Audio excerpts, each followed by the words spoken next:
It looks like a typical morning in front of Austin High School. Cars, students coming to school, joggers out getting their morning exercise. But this morning would be a little bit different from the usual times. Concerned parents and students are getting together to have a demonstration to show their opposition to President Carter's decision to start draft registration.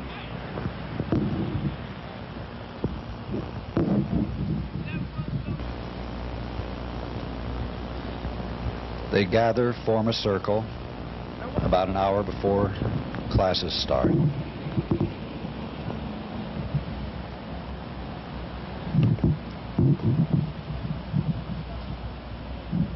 Join the Army, travel to exotic distant lands, meet exciting unusual people, and kill them. Think they'll draft women? Yes. If they draft anybody? I think that they should draft women too, but I don't think anyone should be drafted. Yeah. What are you doing right now?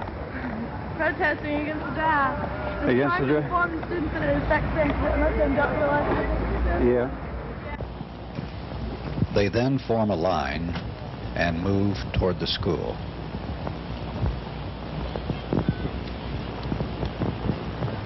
David Rockefeller, your oil is not worth the life of my child.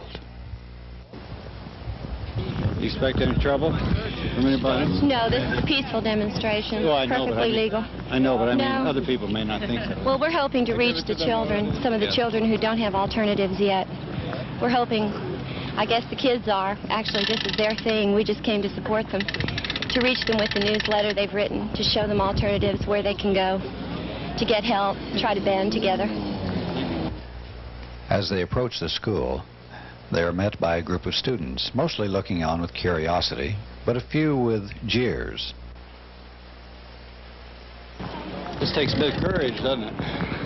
Yeah, I guess.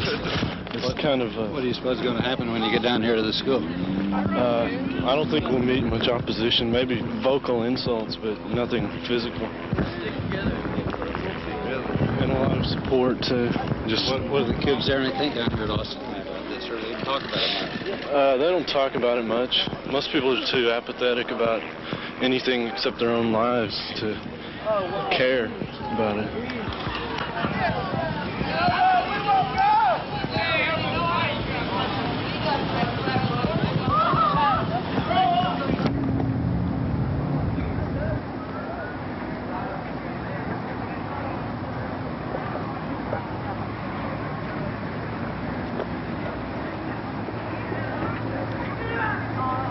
We got a paralegal from another organization, and they said that we could be on the premises and in the school until they told us to leave, and then they had to give us a certain amount of time, and then after that we'd be violating the law. So we went through before and found out a lot of information about what would be safe and what would be legal. What do you think about the demonstration? Well, I really think they're wrong. Even though I'm a freshman, I think they're wrong. I think there ought to be a draft, even though I'll probably be drafted when I get out. I think there really ought to be. The demonstrators are confronted by the assistant principal of the school, who orders them to leave, which they do according to their previously arranged plan.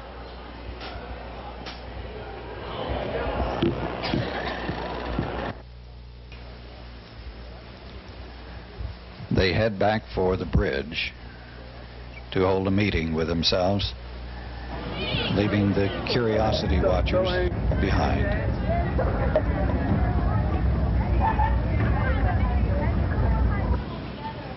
They form a circle.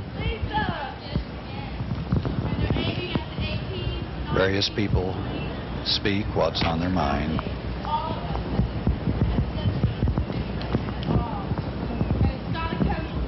And they sing songs of solidarity.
trying to accomplish today? To get the students' attention and to face the reality of the draft and that it is nearly upon us, and then they need to resist. They need to fight now before it's upon us. Did you expect you'd have more people to join you than you did, or are you pleased with how many you got? With what we got a lot of negative response, but we also got a lot of positive response also. What do you think will be the final outcome of this? Do you start people talking about it, or do you think you'll convince some people, or what? Yeah, I think we'll start people talking about it, and we have already convinced a few people about it. And, you know, as long as students are aware of this, instead of just oblivious to it, then that's, you know, we did a little more. They're just you're so young, you know, and they don't remember Vietnam, and they don't realize they're going to go over there and get killed, you know. I mean, they think about it, but they just don't realize it. This isn't the end, you know, it's only the beginning. Okay. We got to get to class. We can't give them any reasons for saying that we can't do this Okay, again. thank you. Sure. And so it's off to class for the usual school day. And yet, hopefully, not the usual school day. The students are hoping that there will be discussions at school, that this demonstration started people thinking and talking. And sure enough, this is exactly what happened, according to some students I talked with. In the classrooms, in the hallways, students, teachers alike were talking about the subject. And particularly in the Maroon, the school newspaper, a lot of space was devoted.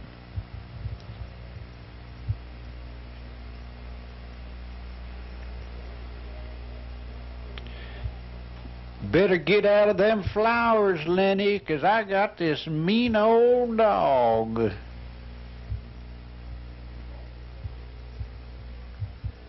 So we did get the school's attention, which was one of our main goals, but I think the response is more or less passive because, like, when we got back into class and everything, people just thought we were being radical instead of really having a cause. You know, they didn't understand why we did it.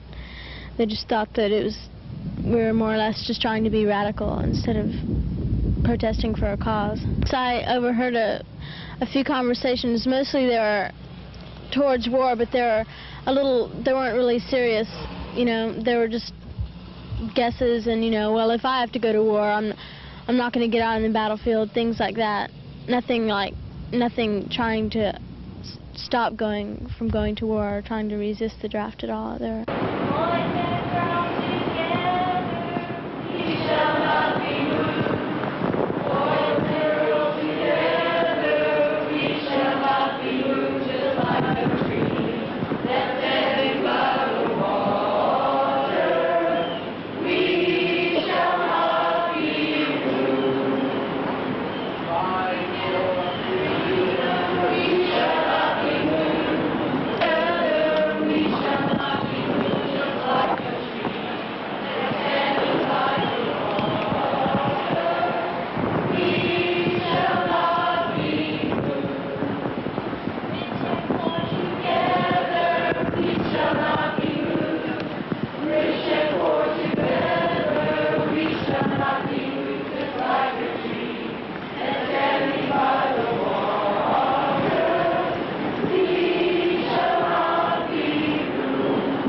As long as students are aware of this, instead of just oblivious to it, then that's, you know, we did a little more. And this isn't the end, you know, it's only the beginning.